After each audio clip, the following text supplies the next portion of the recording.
Добар ден, почитувани, добре дојдовте во најновата Телма амбулант. Петочото издание го реализираме во соработка со клиничката болница Жан Митрев. Денешната тема е поврзана со потребата од физиотерапија кај пациенти во постоперативниот период. Кога и на каков начин се применува, дали секогаш дава добри резултати.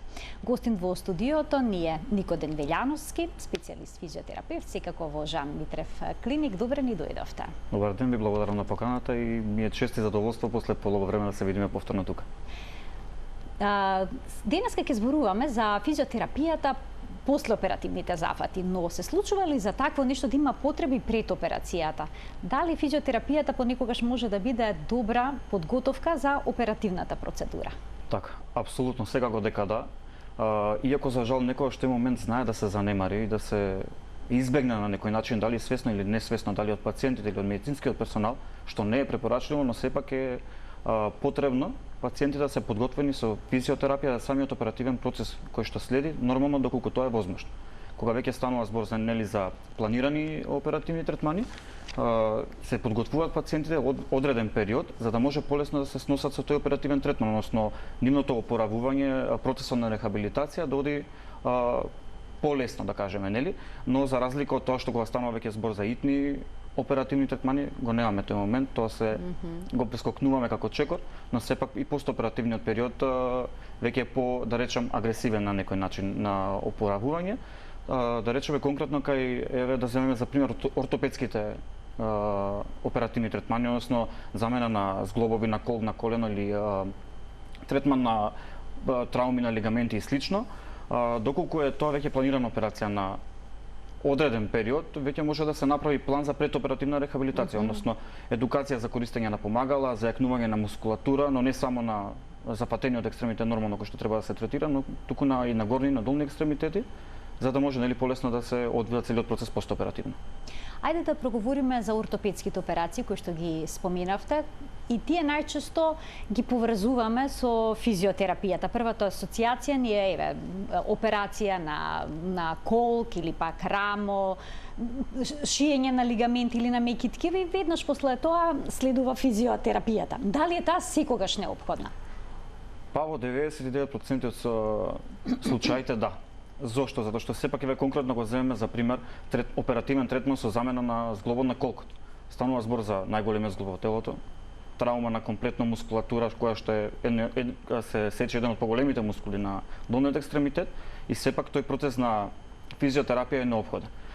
Би било препорачливо доколку пациентот кај кого што е планирана тој тип на интервенција, да речеме оперативна, барем 1 до 2 недели пред самиот третман да се примени физиотерапија, односно кондициони вежби за зајакнување на таа мускулатура, за да може полесно постоперативно веќе да се спроведат вежбите. Нормално болка не може да нема, сепак е тоа оперативен третман, но гледаме се што е до граница на болка на пациентот за да може да функционира подобро. Сега со физикална терапија најчесто започнува уште првиот постоперативен ден. Да речеме и нултиот ден веќе имаме позиционирање на пациентите, употребуваме најчесто криотерапија, односно ладење на местото каде што е направен оперативен третман за обезболување, за превенција од појава на хематоми и отоци и веќе од првиот постоперативен ден, односно денот после операцијата се започнува со физиотерапија. Дали и совршено изведената операција може да создаде проблем доколку нема физиотерапија? Па да не звучи сега грубо, но сепак да. Ние веруваме дека скоро секој тип на оперативен третман е совршено извршен, нели? Докторите се трудат, ортопедските хирурзи конкретно во овој случај се трудат максимално тоа да изгледа многу добро, но сепак физиотерапевскиот третман е неопходен. Веќе ние не третираме регијата која што зглобот кој што е опериран, туку целиот екстремитет како една целина се работи за да може да функционира. Иако е оперативниот третман завршен, но сепак постоперативниот тек зависи од правилно изведена физиотерапија.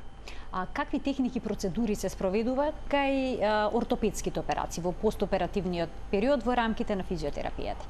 Така, конкретно да земам за пример во нашата клиника, принципот на работа е на така наречен принцип на fast track рехабилитација, односно брза рехабилитација на пациентите за да до 7-миот ден веќе се ослободат да функционираат речиси нормално, односно да користат помагала самостојно да се движат. Како што веќе споменав, се започнува од нултиот ден, од самиот ден по излегување од операција. Ние да не го прескокнеме тој момент, имаме контакт со пациентите уште предоперативно. доколку нели нормално постојат услови, се среќаваме со нив неколку пати пред операцијата, вршиме едукација за користење на помагала. Тој чекор ни е многу важен за да имаме правилна рехабилитација после самиот оперативен третман. Нормално се едуцира како тоа треба да изгледа. Започнуваме нултиот ден соодветно позициониран екстремитет, во нултиот ден е половина завршена работа.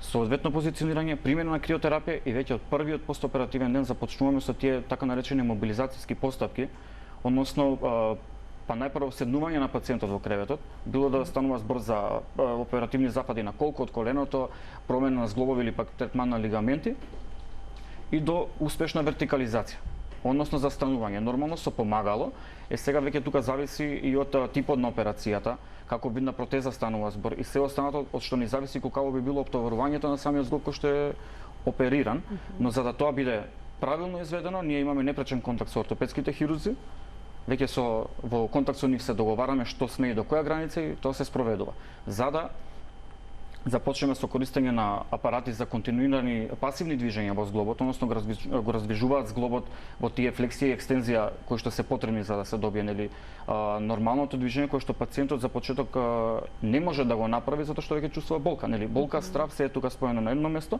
но со тегна првите 2-3 дена, веќе до четвртиот ден пациентите самостојно се движат нормално со помагала, дали со 30%, 50% или пак 100% оптоварување, зависно од видот на протезата кој што е поставен или пак третманот кој што е извршен и за да на моментот на отпуск може да се функционираат малтене самостојно.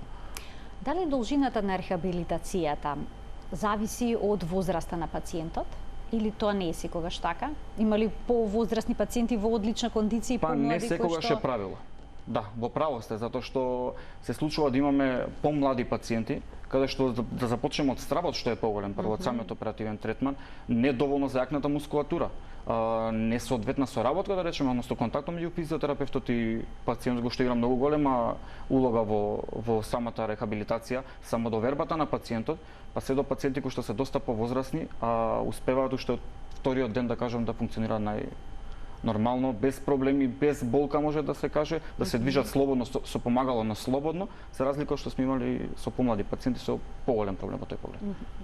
Да ги поканиме гледачите да се вклучат во денешната Телма амбуланта на телефонскиот број 023076-677. Почитувани од овој момент вашите прашања се добре дојдени. Еве заедно со мене да учествувате во креирањето на концептот на денешната Телма амбуланта. А се случува ли некогаш да се спроведуваат одредени процедури и третмани во рамки на физиотерапијата како дел од постоперативната рехабилитација и тие да не дадат резултат кај пациентот или пак да доведат до влошување? Апсолутно секогаш, значи не секогаш значи дека со извршената физиотерапија има извонреден резултат. Не секогаш зависи од начинот на интервенцијата, но исто така и од спроведената физиотерапија. Не дека можеби би наштетиле третманите кои што ги спроведуваме. Значи не може тие да наштетат? Па верувам дека колегите кои што го работат тоа се веќе соодветно едуцирани и ајде да се изразам дека знаат што прават, нели? Нормално знаеме што работиме, затоа имаме соодветно образование во позадина и искуството си го прави своето со текот на годините. Но сепак не секогаш оди толку брзо. Ние даваме максимум, но има некои пречки кои што може да го закочат процесот на рехабилитација. Например, што би можело да го закочи процесот на рехабилитација? Па ќе почнеме од изгубената самодоверба на пациентот. Тоа е доволно да пациентот неуспешно не ги прати насоките. Значи не сме некој да размислува јас ова не можам. Па јас го разбирам нивниот страв. Но сепак самодовербата е најважна затоа што ние можеме да дадеме се од нас, но доколку немаме позитивен фидбек од другата страна, нема успех во тој процес на рехабилитација нормално, но може да се земат како фактори дополнителни коморбидитети кај пациентите. Да речеме, веќе се оперира колка имаме проблеми со кардиоваскуларен систем, тука веќе сме ограничени до кој степен смееме да го оптоваруваме пациентот, нели? Тоа операцијата е успешно завршена и се е во ред, нели, во тој поглед, но сепак дали кардиоваскуларниот систем може да го издржи тоа? Односно тој физички напор кој што ние го бараме од пациентот за да се спроведе рехабилитација. Кај пациент со замена на колкот, со вештачки колку време е потребно за да се вертикализира, да може да почне да се движи?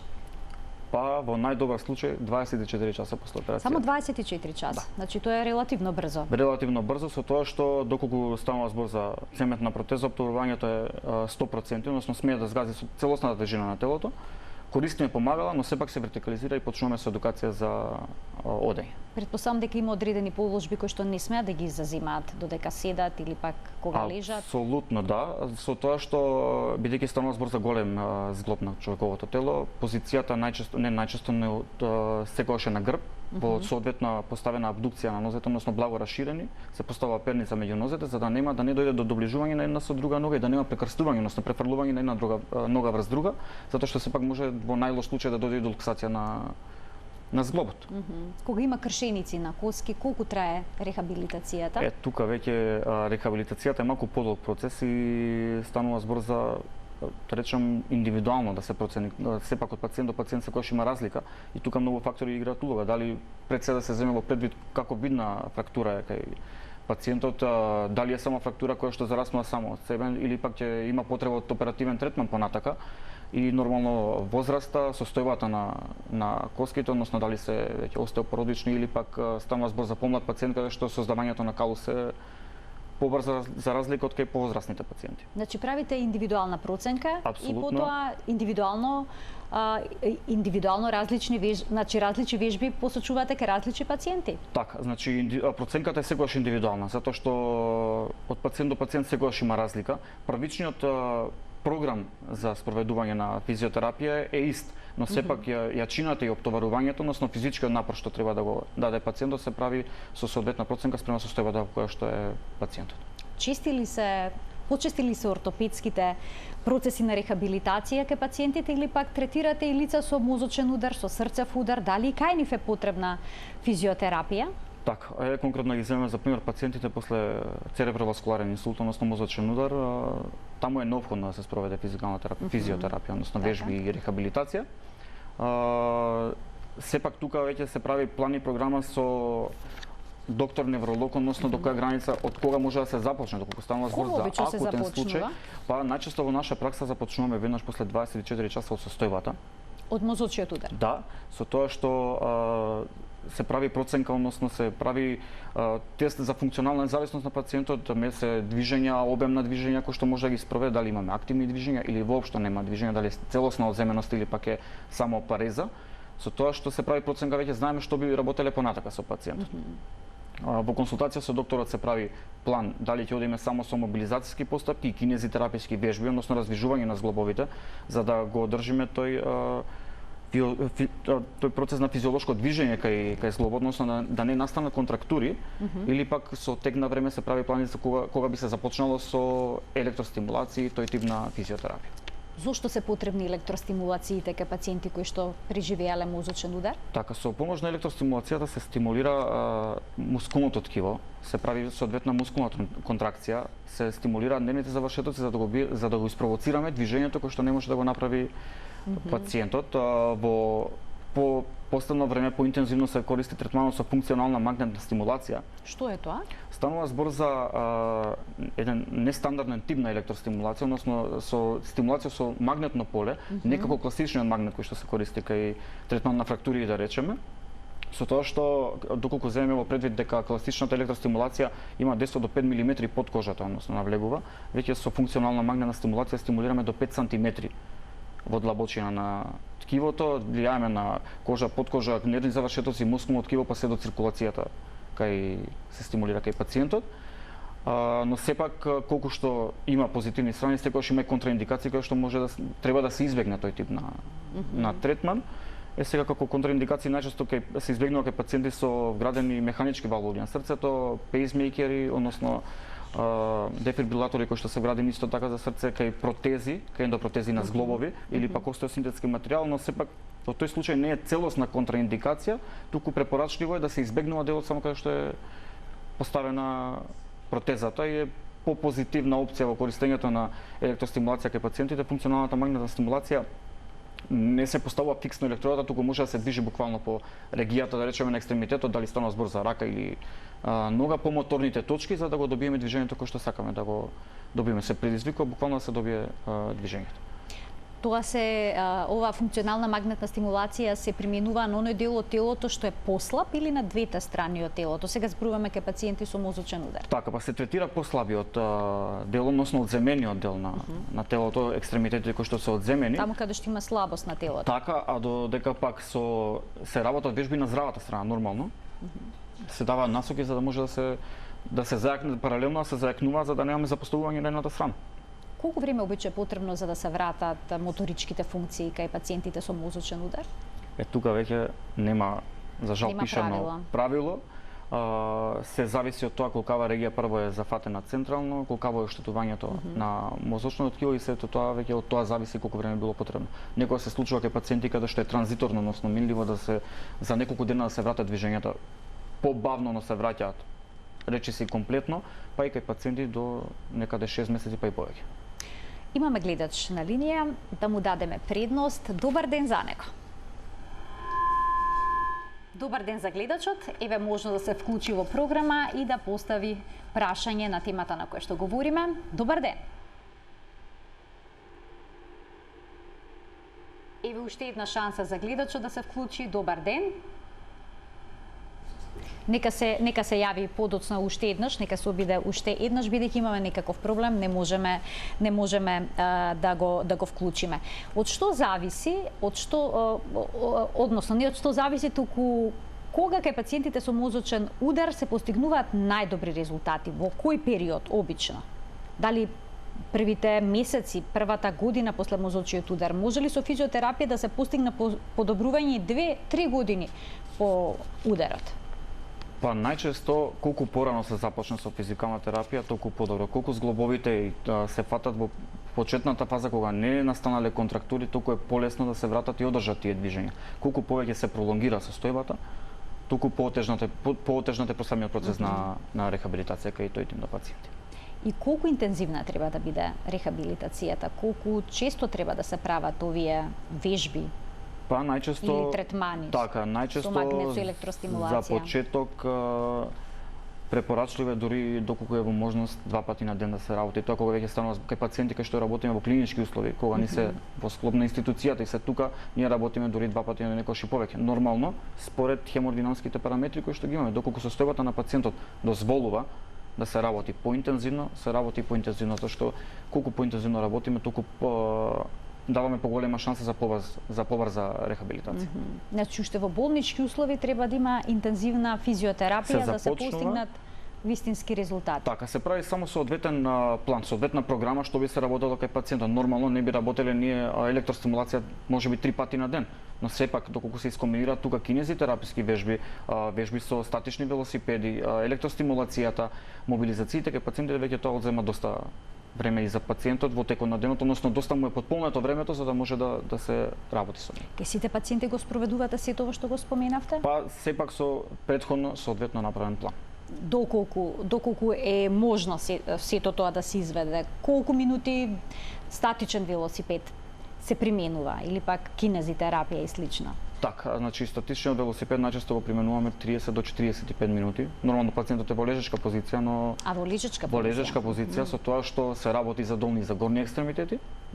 Има опција да биде пасивно, да биде и активно движењето, доколку пациентот има свесни волеви движења барем со здравата страна, потпомага и на болната страна за да се врати тоа движење, доколку нема можно да се работи на пасивен принцип.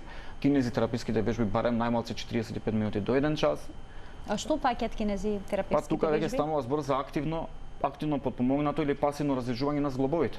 Тоа што не може пациентот да го направи сам како движење, го правиме ние заедно. Тоа го работи со наша помош. Доколку е целосно одземена таа страна, односно немаме никакви движења, се работи пасивно, комплетно од наша страна, доколку има барем мал знак на движење, се бара од пациентот до одредена граница да го спроведе движењето, после понатака превземаме ние.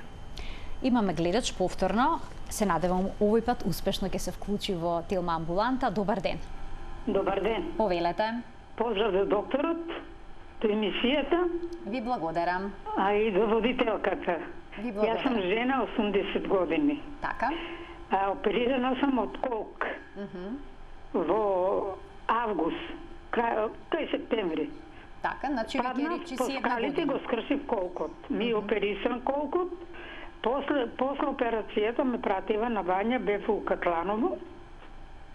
Таму имав терапија и со масажа, и у базен, и со електрици тие што ги ставаат, и класични вежби, ама добра бев со колкот. Сега, еве го еден месец, не месец, но 40 дена, имам паднато у дворот, у тревата и рака скршив. Повторно. Повторно злато, значи цела инвалидство. Сега ми интересира. Сега у понеделник треба да идам да го видат гипсот, да со 40 дена го носам више. Добра. На раката. Почна, дали кога паднав го стресов кукот, почна сега кога ќе одам, како да ми крца крп, како. А многу убава операција, докторот, нека да го пожири Господ, млад доктор беше. Така, успешна операција, успешна рехабилитација, но еве сега по падот имате проблем. Ви благодарам за вклучувањето во емисијата. Што можете да кажете во овој случај, што секако дека би можела и некаква повреда да е на колкот направена? Значи, не би бил прв случај со кога имаме ние контакт да се случи за жал. После одлично завршена операција, после одлично завршена рехабилитација, поради X причини и трауми да настане повторно проблем во зглобот кој што опериран. Дали веќе тука станува збор за изместување на протезата, дали станува збор за фисура или фрактура во тој дел на екстремитетот, тоа веќе мора да се провери, да се направи соодветен преглед, да се јави кај ортопед повторно, дали ќе треба да се направат дополнителни испитувања за да се види за што станува збор. Но сепак не би требало да се остави така, затоа што доколку има било каков проблем настана во тој дел на зглобот, мора што побрзо да се реагира. Така да се консултира со незиниот лекар кога ќе го извадат гипсот, и на оваа возраст кога има кршеница на рака, колку време се препорачува физиотерапија? Каква е вашата проценка? Се зависи од тоа во која, еве конкретно сега во овој случај да земеме како пример, станува збор за фрактура на горен екстремитет.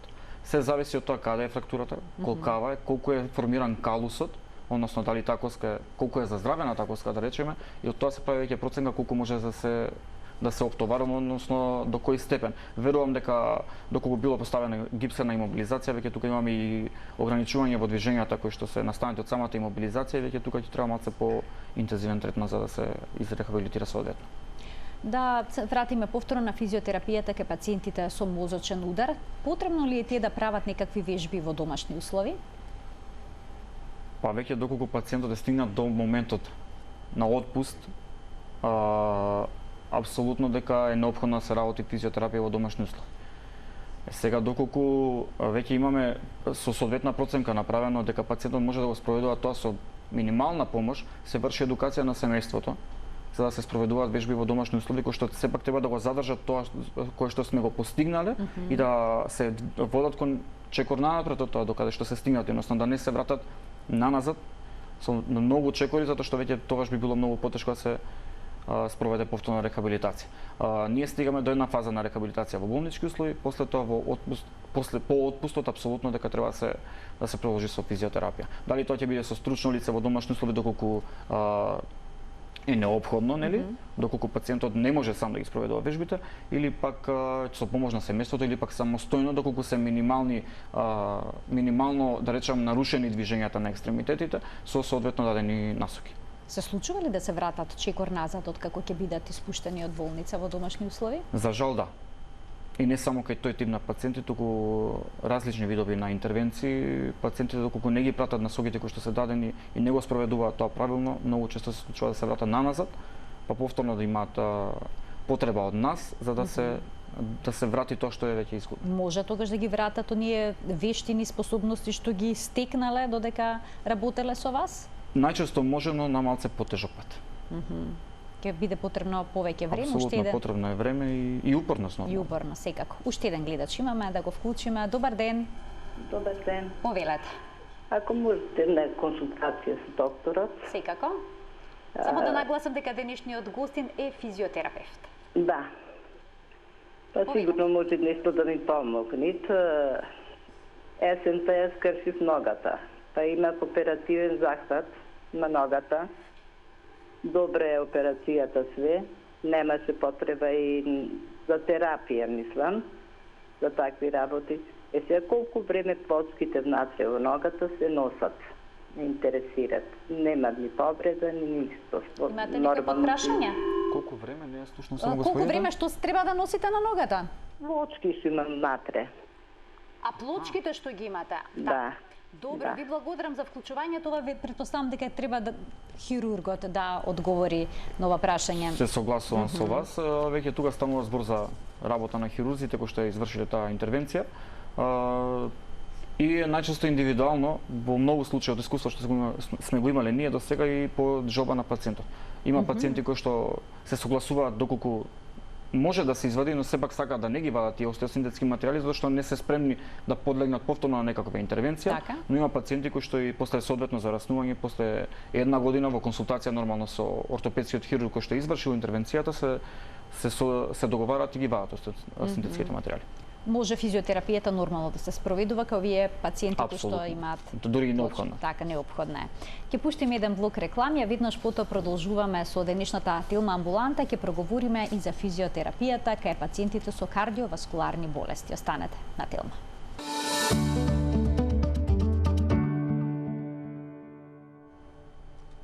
Никодин Велјановски, специјалист физиотерапевт во Жан Митрев клиник, е денешниот гостин во студиото на Тилма. Разговараме за физиотерапијата после оперативните зафати. Во продолжение, Никодин, ќе проговориме за кардиоваскуларните болести и операции. Дали и во овој случај е неопходна физиотерапија? Па доколку станува збор за кардиоваскуларно заболување, не секогаш е неопходна физиотерапијата, но кога веќе разговараме за кардиохируршки операции, односно операции на отворено срце, е тука физиотерапијата има и текако значајно место. Односно самиот процес на пред и постоперативна рехабилитација. Конкретно кај пациенти со кардиоваскуларни заболувања може да се споменат тука пациенти со постинфарктни состојби. Тука веќе се даваат насоки нормално во консултација со кардиологот кој што го води пациентот, затоа што значајно е да се знае во која состојба е самиот пациент, комплетна на негова клиничка слика, во која состојба е срцевиот мускул, односно какво оптоварување може да поднесе. Најчесто во тој случај се даваат насоки за лесни респираторни вежби спроведување, односно даваме Вежби со дишење? Вежби за дишење најчесто, вежби со поттикнувачки спирометар за подобрување на белодробниот. Спирометар е една направа во која што се дува? Во овој случај е обратно, направа во која што се влече, односно има за цел да се подигнат топчиња наоре, има 3 топчиња во самата направа, за да се подигнат при инспириум, односно вдишување, да се повлече, да се подигнат топчињата наоре, тогаш знаеме дека имаме успешно спроведена една вежба. Со тоа што на тој принцип се подобрува белодробниот капацитет, односно се дава притисок за да се наполнат белите дробови, долните партии на белите дробови со воздух. Исто така благи кондициони вежби, односно движење, користење на тредмил лента, но со сепак ограничување без максимално форсирање, нормално, се во согласно со состојбата во која што се наоѓа пациентот. Додека кога веќе станува збор за кардиохируршки пациенти, процесот на физиотерапија е малце по, ајде да речем, комплексен, односно бара поголемо внимание, со тоа што средбата со пациентите уште ни е ден до два предоперативно. Тука веќе не само во поглед на едукација што би се работело после операцијата, но се дискутира и за самите, започнуваме со заштитни позиции за протекција на стернумот, односно на граната коска, како правилно треба да се движат, кои движења се дозволени, кои се ограничени, за да не дојде до дестабилизација на коската постоперативно, затоа што сепак се отвора комплетно градниот кош при спроведување на кардиохируршка операција, но како и секоја друга коска и стернумот треба доволно време за да зарасне. Иако се затвора соодветно и се шие тој дел на коската, но сепак мора да се внимава, како и при поставување на остеосинтетски материјали на екстремитети, кога внимаваме со оптоварувањето, истото важи за градниот кош. Со тоа што пациентите се едуцираат уште предоперативно за правилни позиции на станување, седнување, легнување, позицијата на лежење, кои движења со горни екстремитети се до која граница се овозможени постоперативно, односно кои се во граница на нормала да не би направиле штета на градниот кош и нормално респираторните вежби. Тука веќе даваме големо значење на респираторните вежби кои што се спроведуваат постоперативно, како што го споменавме поттикнувачкиот спирометар кој што навидум личи на играчка, а и текако има големо значење во правилната рехабилитација, односно подобрување на капацитетот на дишењето постоперативно. Многу е интересен моментот што предоперативно пациентите даваат максимум од себе и можат да ги спроведуваат вежбите многу лесно, но веќе постоперативно се менуваат работите, дури се изненадени самите зошто е тоа така, но тука веќе играат улога многу фактори. Да не зборуваме за самиот рез што е на градниот кош направен, веќе не дозволува да се наполнат белите дробови со полн капацитет, односно болката ги ограничува, но сепак тука сме ние за да дадеме правилни насоки, за да не се ограничи да не дојдеме до дополнителни компликации во поглед на белите дробови конкретно, односно најчесто што се појавуваат се ателектазија, односно слепување на волите, односно на белите дробови внатре, па после тоа е потребно повеќе време додека се даде соодветен притисок при споредување на вежби за да се отворат белите дробови за да го вратиме комплетно капацитетот, односно да може да се наполнат целосно со воздух. Интересно е што најчесто според доколку е добра хемодинамската состојба кај тој тип на пациент, односно кај кардиохируршките пациенти, постоперативно започнуваме со работа уште утрото после операција. Веднаш, значи. Да, доколку комплетната состојба, односно клиничката состојба дава зелено светло да се спроведе физиотерапија, во консултација со лекар на смена, со анестезиолог се договараме, ја спроведуваме физиотерапијата, се започнува со најчесто се применуваат мобилизацијски постапки пред се до рабна кревет за да пациентот промени позицијата да може да се олесни дишењето и веќе се работат респираторни вежби со перкусиона терапија, вибротерапија, се олеснува да се раздвижи секретот кој што останат во белите дробови за да може полесно да се искашла, инхалаторна терапија и нормално континуирани вежби со потикнувачки спирометар во текот на денот или што би рекле ние минимум 300-500 пати дневно. Имаме гледач, повторно ќе му дадеме предност. Добар ден. Добар ден, поздрав до студиото. Ви благодарам. Ве молам едно прашање, значи после повреда на десната шака, 4 прсти ги повредив веднаш после зглобот, значи тука се 4 прсти оперирани се. После операцијата добро се заврши, значи јас ги мрдам, ја потребувам делумно раката, меѓу бев и на неколку пати на терапија, во 8 септември бев и на бање, значи максимум правам и со помагала дома, меѓутоа се уште не можам прсите да ги свиткам во тупаница. Тоа многу тешко иде, као да има некоја вкочането во средните зглобчиња на прстите. Ве молам дали доктор може нешто да ми каже. Некакви насоки што би можеле понатаму да преземете за да ви се подобри состојбата. Ви благодарам за денешното вклучување во Телма амбуланта. Повелете, Никоти. Така, значи со оглед на тоа што ни го кажа пациентката, претпоставувам дека станува збор за контрактури кои што се настанати во малите зглобови на шаката. Тоа веќе тука е тоа ограничување, односно неможност да ги свитка прстите комплетно. Со самиот процес додека се носела имобилизација, веќе ограничено движењето е многу полесно, бидејќи станува збор за помали зглобови, многу е полесно да дојде до контрактура во таа регија. Сега верувам дека покрај самото ограничување станува збор за доста болна состојба. Веќе самиот напор кој го даваме ние како терапевти за да го добиеме тоа движење кон пациентот, верувам дека боли затоа што движењето е многу ограничено и доста е баш како затегнато, но мора да се биде да бидеме упорни, мора да се даде максимумот затоа што само на тој начин може да го вратиме движењето кое веќе тука е ограничено, а не е изгубено можеби целосно. Ограничување имаме, но не е целосно изгубено. Каква физичка активност можат да спроведуваат пациентите во домашни услови, оние кои што имаат некаква кардиохируршка интервенција или пак интервенција воопшто на кардиоваскуларниот систем? Бидејќи многу се плашат, велат смеам ли да се движам, да трчам, да спортувам.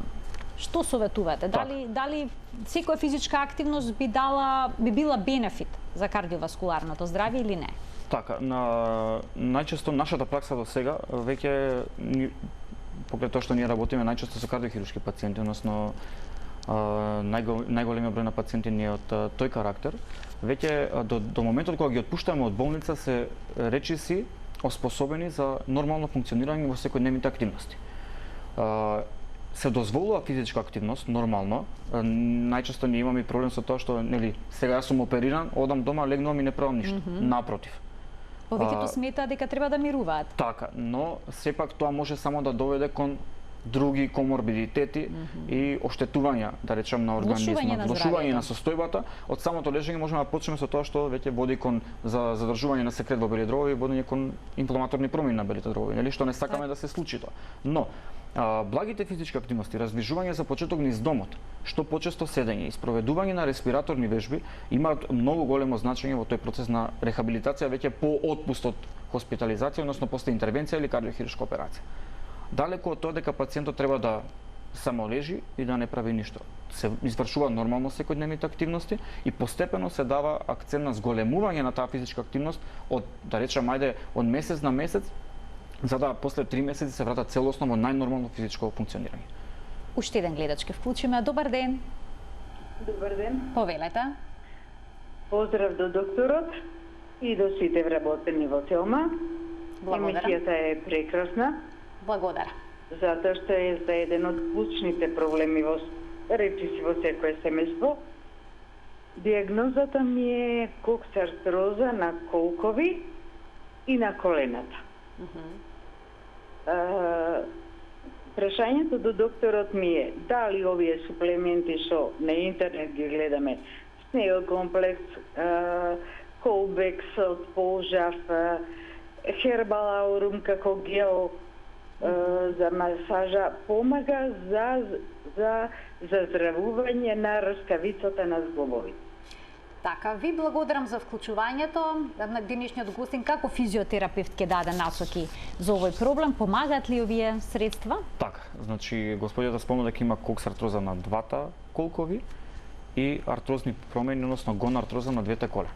Тоа значи рскавицата дека е така, тоа се веќе промени во рскавицата и во самиот зглоб, но тука играат веќе улога многу фактори. Пред се не би коментирал околу квалитетот на производите кои што се нудат на пазарот, нели, на секаде наоколу. Сепак тоа доколку ги добијат по препорака на доктор, нормално е како пациент ќе ги проба да види дали би имало ефект, се за да се избегне тој момент на оперативен третман.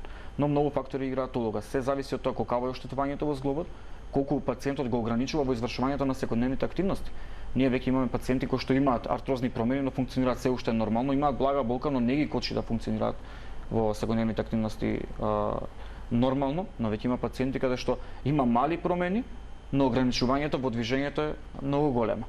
Тука игра улога и состојбата на коската, игра улога и возраста, така да од се зависи дали ќе се третира конзервативно или оперативен третман е веќе после одреден период неизбежен. Со правилно спроведена физиотерапија, со користење на суплементи, како што спомна господјата, можеби ќе се пролонгира периодот за да се олесни квалитетот на живење се до тој момент додека би било можеби неопходно да се направи оперативен третман. Бидејќи рскавицата не може да се регенерира, така, тоа веќе се оштетува, се зависи во која возраст и која е причината од која што дошло до тоа повеќе фактори се во прашање.